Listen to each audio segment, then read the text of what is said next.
Right. I'm trying to just get... No.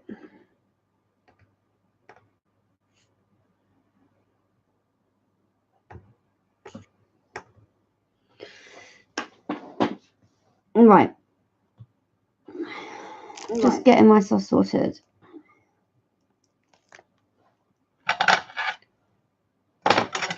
Okay, so I'm just going to finish this bride off. She's had her bake. They've had their bake. And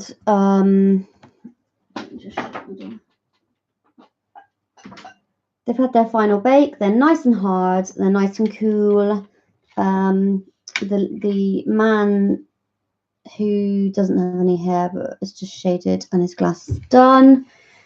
So I just need to do the finishing touches for the bride. Okay, so first things first, I'm going to move these two models because it keeps focusing on that. There we are. I'm going to do her white highlights in her eyes first. So I just do 2 small dots and just a little rim around the pupil like that. There we are.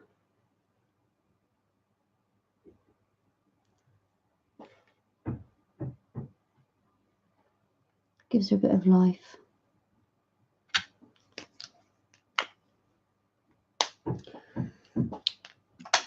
The next thing I'm going to do is I'm going to give her some rosy cheeks. And I'm going to give her some darker shadowed roots in her hair to make her look a bit more natural. So these are the things I use for this. I'm going to show you. They're quite big. I tell everybody about these. These here are pan pastel or pan pastel because they're American, so it's all about how you pronounce it. Anyway, they basically are pastels in a palette. They're really nice. They're nice to use. They're not cheap, but it is worth it. So basically what I do here, I'm just going to get rid of this loose piece of clay, is I'm going to give her some nice rosy cheeks. So I'm going to use a cotton wool bud, like this. Always use paper, no plastic. And then just going to take a little bit onto the end of the cotton bud here, and I'm just going to put some on her cheeks. Now it does look white to start with, which looks really weird, but it will come off. It comes off, the white bit. It's just the tinting. So a bit more.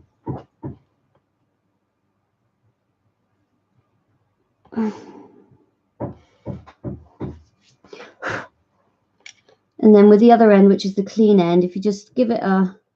Actually, I've just noticed there's some fluff in there, so I'm going to take that out as well. So I'll have to do it again. But what I do is I give it a little rub over, which gives it... You can see the... Can you see the pink now? It's quite light in here. Come on, lady, focus. Anyway, so that gives her a nice little sheen, like a pink sheen. I've just noticed there's a... Well, actually, I don't know if there is. My glass is on, and I'm not sure. Looks like there's a hair on her face.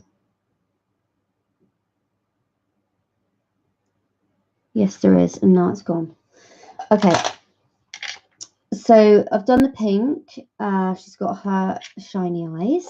So now what I'm going to do is I'm going to put a very small amount of darker dust in here just to make her look a bit more natural. And I just do that with these pastels again. I just use like a brownie one. And it's just a really kind of just a light dusting.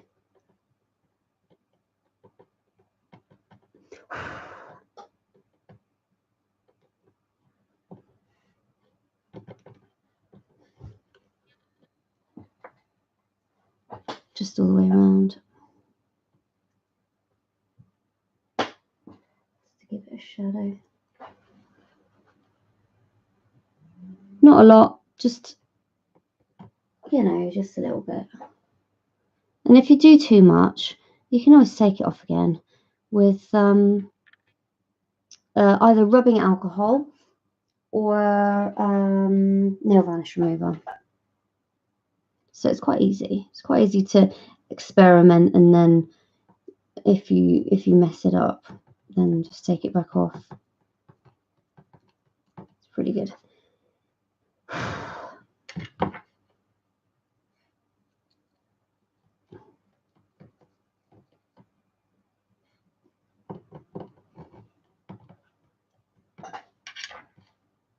There we are. Maybe a tiny bit more at the top here.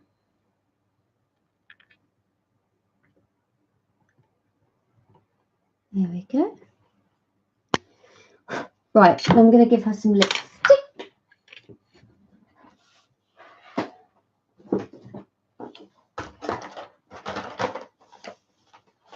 Well, you can see it now. She's in focus. How nice is that when it goes into focus? Maybe I should just stay out of the way. Right, so for her lipstick, I'm using acrylic paint, and generally speaking, I try to keep it, unless they state otherwise, I try to keep it fairly neutral. So I normally use this one here, which is not in focus. It is the Doe Craft Artiste all-purpose acrylic paint in Dusty Rose, and it's like £2, if that. Great, and this has lasted me, God, for ages and ages. So I just do a little squidge. Check me out with my old codger glasses strings. Yes. Tell you what, I pity anybody that turns up at my door when I look like this. Right, so I need my old codger glasses because I can't see. Right, so I'm going to do is basically just a really thin little line just to give us some lips. Right, if anybody knows how to do these lips better, please tell me, because I'm absolutely useless. It's the one thing I really wish I could be much better at, is the lips and the faces, because I just get really annoyed with it.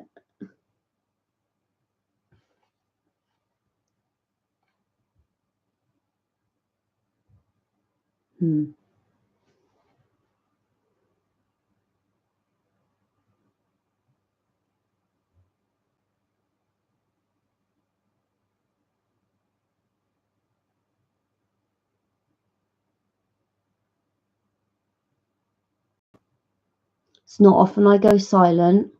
When I'm silent, you know I'm really concentrating.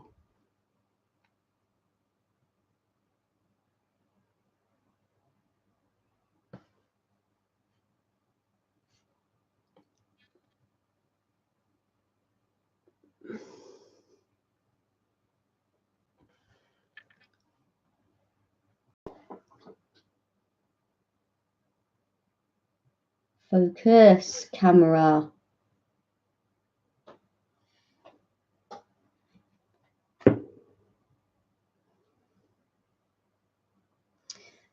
So that's the lipstick. I will get used to this camera at some point. And then I just wipe up this little bit, this bit of paint, because you know what? I'm left-handed and I'm very clumsy. Do I need to say any more? Probably not.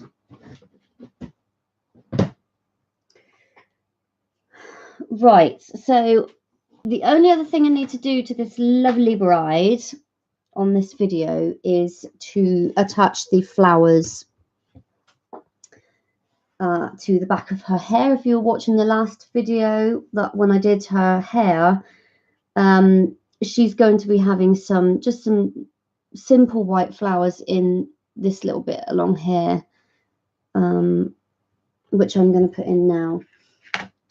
So I generally keep, like, when I make some flowers, I'm not very good at flowers, but when I make some flowers, I just do a few extra and put them in a pot, so that if it's something like this that doesn't need that many, then I can use what I have. So that's what I'm going to do, is use what's in here now. So using my very well used wax picker pencil, all the way from sunny China, I'll just go through and I'll pick the ones I want out, which is quite simple. You could do it with your fingers, right? But I'm really, really, really clumsy. You know, just anything to make my life easier.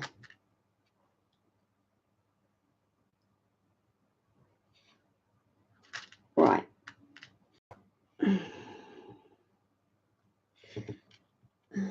Right. Okay. So these ones here, these white flowers here, are leftovers from when I do a lace effect on a dress, which I'm going to do a video for, because everybody says, oh, how do you do that? It looks really good. It looks really complicated. And it's really not. It's very, very easy. Time consuming, yes. But complicated, no. Basically, it's just those of you who have done cake making, or you've done anything like this before, will have seen them. They are literally the PME blossom cutter. Let me show you the one that I can get my hand on. So if you're new to Polymer Clay, you might not know this. I only learned this recently. I've been doing clay now for 3 years. I actually only learned this recently. I use a PME aluminium cutter, and basically all I do is I cut them out, and then I get a ball tool and I press down each petal. Only recently did I realize that you can't really use plastic cutters with Polymer Clay, because Polymer Clay eats through the plastic. So I was doing some recently, and I was using my plastic cutter, which then, after like 6 months of me using it, just decided to fall apart. And I couldn't work out why. Genius. Anyway, right. So I'm just going to do a line of flowers along here. Back to business, sorry. Do tend to go off on a tangent. I just use standard super glue, cheapy super glue from eBay, but I always make sure I use the gel, because the liquid super glue, although it might work for some, does encourage me to glue my fingers together and to anything else that they come in contact with.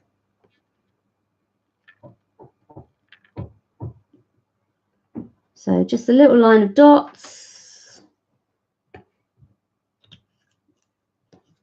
and then I can stick them on. but this is so old. This wax is pretty much gone now.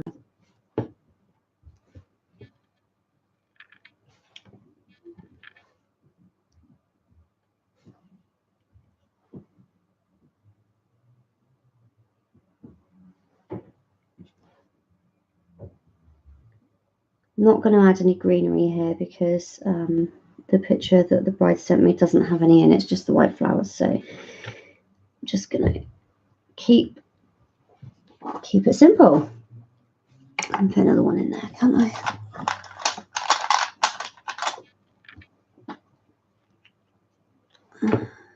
There we go.